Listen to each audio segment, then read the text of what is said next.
Hi guys! Welcome to Starling Channel. Kumusta ang lahat? Sa video ito guys ay mag-update lang ako. So ayun, sobrang busy namin ngayon kasi nalalapit na yung festival dito sa aming lugar. At ayan, kung napapansin nyo guys, ayan, meron tayo dyan 15 tasty, 5 balot na candy, 15 chocolate, 5 tray ng egg, 2 box ng tubig na mineral, at saka meron din tayong mayonnaise para pampalaman dito sa ating tasty bread.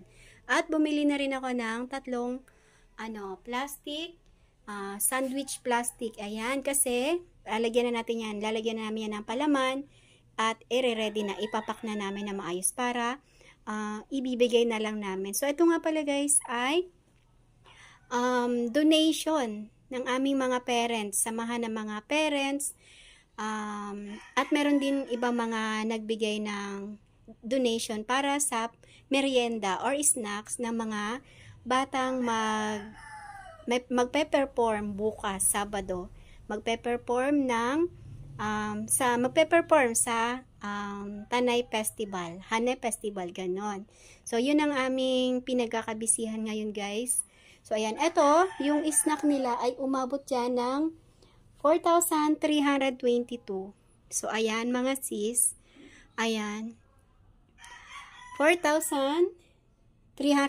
Umabot lahat ng pa-merienda natin sa mga bata bukas sa festival. So, ayun. Yung isa kong anak, yung pangalawa kong anak, kasama siya sa street dancing. So, ayan. Ito mga parents ng kanilang grade 10 ang nag-donate ng pambili ng kanilang merienda. So, ayan, sobrang busy today, kaya sa susunod tayo mag-update ulit. So, ayan guys, pinakita ko lang sa inyo na yan ay worth of 4,322. So, ayan ang nabili natin sa halagang 4,322.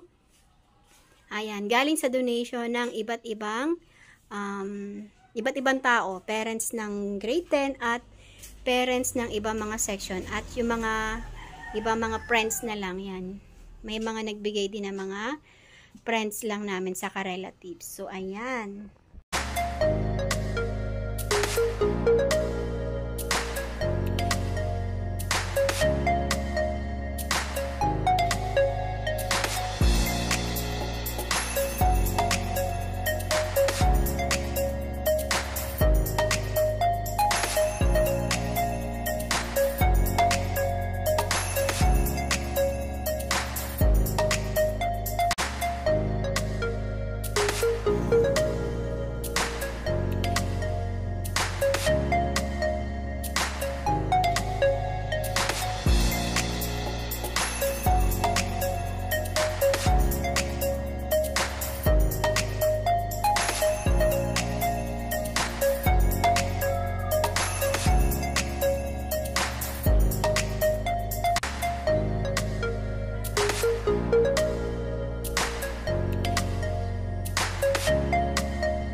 At dahil marami-rami itong ilalaga kong itlog, ay Doon na lang ako magluluto sa likod bahay namin. Total, marami din namang mga sanga-sanga na inaanod dun sa ilog tuwing nagbabaha. So, ayan. Kaya pagka nagbabaha dyan guys at may mga natatrap or basta mayroon dyan mga kahoy-kahoy dyan sa ilog ay pinapawa ko sa mga anak kasi pag gantong pagkakataon meron akong matagal na pagluluto, gagawing matagal na pagluto ay dyan na lang ako nagluluto, lalo kung meron akong time magluto dyan sa baba para makasave ng gas kasi ang mahal ng gas ngayon. So ayan, katulong ko nga pala dyan yung aking bunso. Ayan, napaka-supportive ng anak kong yan. So ayan, thank you bunso.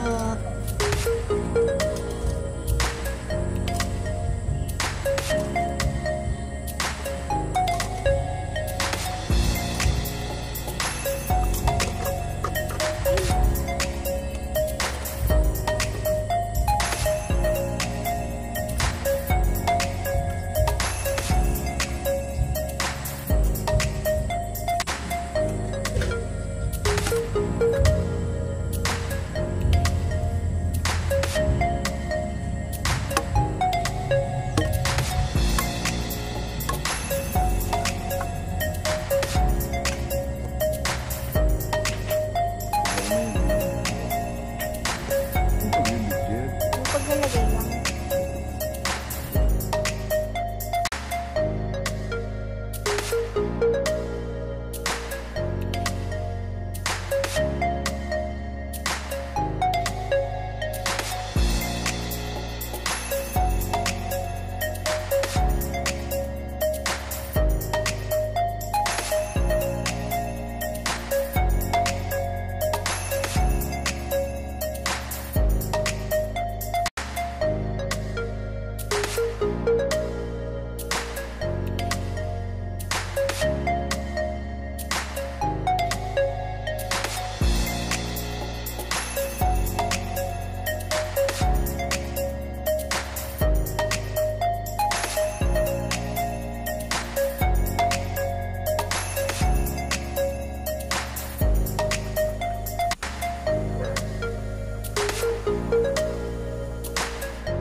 11 na ng gabi pero hindi pa rin kami tapos sa aming mga ginagawa. Buti na lang talaga ay napaka-supportive ng aking bunso sa kanyang mga kapatid.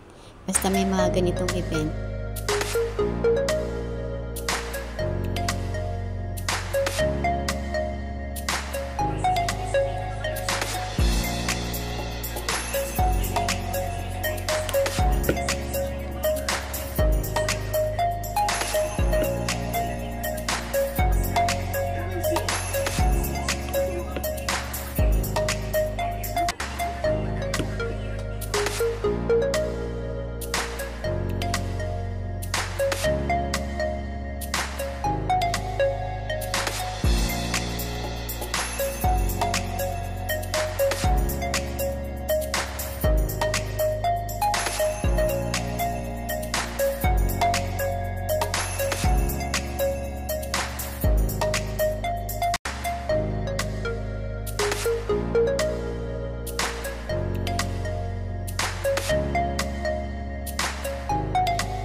pagdating ko ng school, nadatnan kong nagpe-prepare na sila.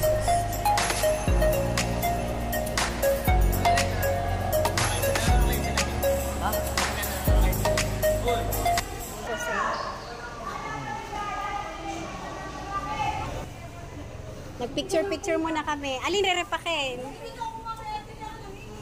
Wow. Sarap na kanilang ulam.